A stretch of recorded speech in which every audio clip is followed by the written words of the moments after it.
Welcome into Golden State Warriors Today by Chat Sports. I'm your host, Chase Senior. I hope all of you out there as part of Dub Nation are having a fantastic week. Coming up on today's show, some major Klay Thompson injury news, an update on James Wiseman. Should Golden State make a trade for Joe Harris? The short answer, no. And we have to show some love to Steph Curry for taking over Ray Allen's record for the most three-point makes in the history of the NBA. Let's get to that aforementioned Warriors injury news. This really just coming in from Shams Charania. James Wiseman, Klay Thompson have been recalled from the Santa Cruz Warriors. Both will return to the San Francisco practice facility. They are not going to be joining the Warriors on this upcoming road trip, and Klay Thompson is expected to come back and join the Warriors in the next couple of weeks. Here's the newest reporting fresh off of Twitter from Shams Charania. He said this: the Warriors do not plan for Klay Thompson to debut on either December 20th or December 23rd. Those are both home games, sources tell me, and Anthony Slater, who does a great job covering the Dubs for The Athletic. Thompson won't come back on Christmas, so the earliest possible return would be December 28th, with Thompson ramping up conditioning over the next couple of weeks.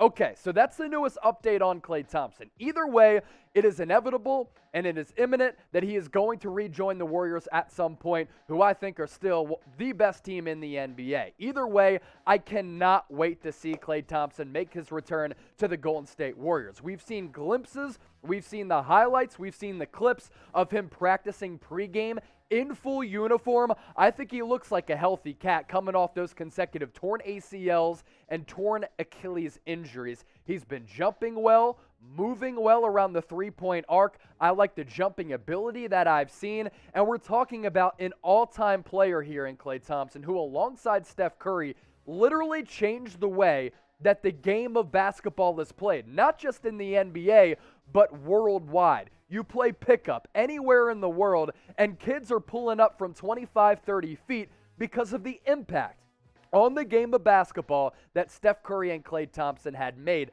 over the last several seasons. And there's also this: it's not only the fact that Klay Thompson can make it rain from anywhere on the floor without even basically dribbling. Klay Thompson's impact defensively maybe even more profound than what he's been able to do on the offensive end of the floor, because his ability to lock down some of the best offensive players in the NBA, absolutely ridiculous. That's why so many people are talking about the Warriors as title contenders, because if he can return close, and even just remotely close to the form that he was at back a couple years ago when he was an all-pro caliber player, the Warriors are getting back a legitimate secret weapon who on both ends of the floor can impact games on a nightly basis. When Klay Thompson's return is made official, you already know we have you covered with a video here on Warriors Today, in addition to the latest Warriors news, Warriors rumors, and Warriors trade rumors. And we are less than 100 people away from a big milestone here on the channel of 25,000 subscribers. So hit that red subscribe button down below and join the Dub Nation family here on Warriors Today by Chat Sports. Next up on the show docket for today, I've been asked this question by a lot of Warriors fans on social media. They're saying, Chase, Joe Harris, according to reports, is being made available by the Brooklyn Nets. He's a sharpshooter. Should the Warriors trade for him? My answer to that, no. And listen to what I'm saying before you get into the comment section and say, Chase, all you do is talk about Warriors trade rumors. This is absolutely ludicrous. Where is this even coming from? The Warriors do not need Joe Harris. He's way too expensive, and frankly, I think he's way too overpaid. Now, this report does come from Jake Fisher of Bleacher Report, and he said this recently, quote, Brooklyn has expressed a surprising willingness to discuss sharpshooter Joe Harris, according to league sources, though he would surely require a pricey offer. This is what an NBA assistant general manager who remains anonymous said, quote, it's crazy to me. He's the Nets' only real 3-and-D player, but his name keeps popping up. This makes absolutely no sense for the Golden State Warriors, and I appreciate being asked these questions by Dub Nation, but it doesn't make sense for a couple of reasons. He's not really a great defensive player, even though he's been pinpointed as a 3-and-D guy. He's way too inconsistent for a guy who's relied upon to be a consistent shot maker from beyond the arc.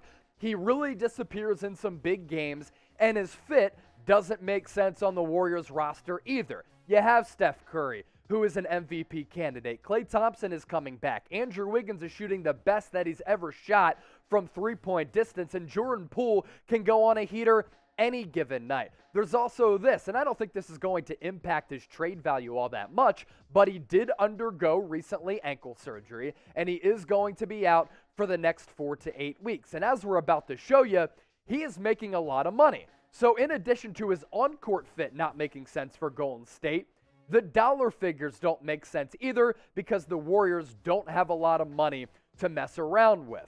This year, he's making more than $17 million. Next year, that goes up to $18.5 million. The year after that, $20 million for a player, to me, who's a little bit above average.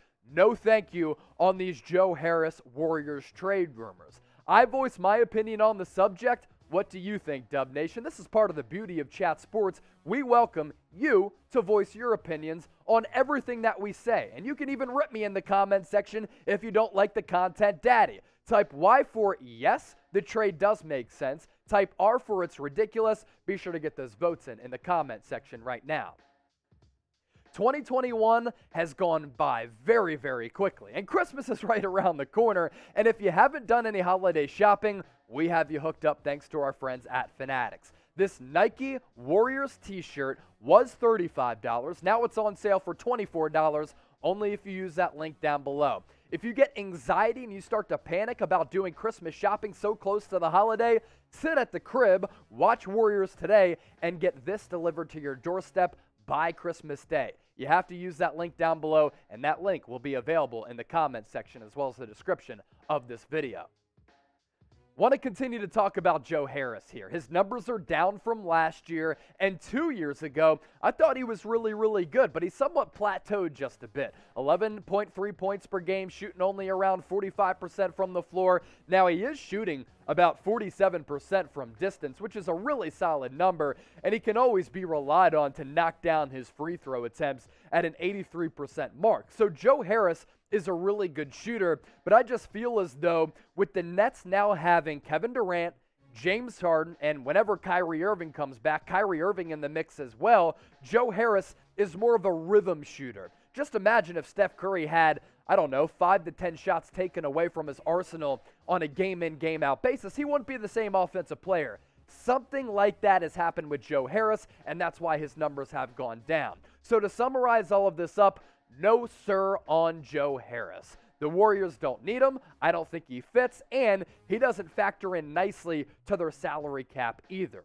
So grade Joe Harris as a player for me right now. A, B, C, D, or F. Be the general manager. Go back to school, and this is your opportunity to be an NBA scout, and rate Joe Harris for me right now in the comment section.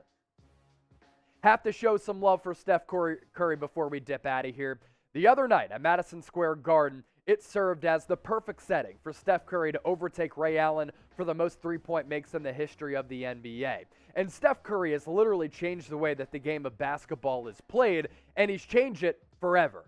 You go across the world right now, and people are chucking up threes from all over the floor because of the impact of Steph Curry. And when you look at this modern-day generation, the two greatest players in it, Steph Curry and LeBron James. Now, LeBron James is probably going to go down as the best all-around player over Steph Curry, but I'd make the argument that nobody has been more impactful than Steph Curry because he changed the way that the game of basketball is played from a stylistic perspective. And a lot of people can relate to Steph Curry in terms of his height, in terms of his size. He's not 6'9" and 260 pounds and an absolute physical brute force like LeBron James. People can relate to him, and they can't really relate to a guy like LeBron James. LeBron's longevity has been crazy.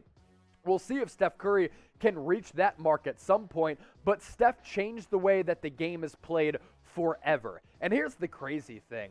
He put so much time, effort, and money into improving his overall body. How much does Steph Curry have left in the tank? His stamina, as complimented by Matisse Thybulle the other night, last weekend after he did a good job on Steph defensively, kind of said it all. He said the biggest thing that separates Steph Curry from everybody else, it's his stamina. Steph Curry can run all around the floor every single game. And it really is wild to see his level of stamina stay this high, even though he is 33, 34 years old. So Steph Curry going to be around for a long time, and this is one of those records that nobody is ever going to touch. Don't hit me with the old takes exposed tweaks years from now, because nobody is catching Steph Curry for three-point makes. So to celebrate Steph Curry for what he's been able to do as a Warriors player in his NBA career, and for breaking Ray Allen's record at Madison Square Garden, the perfect setting at the Mecca, type SC in the comment section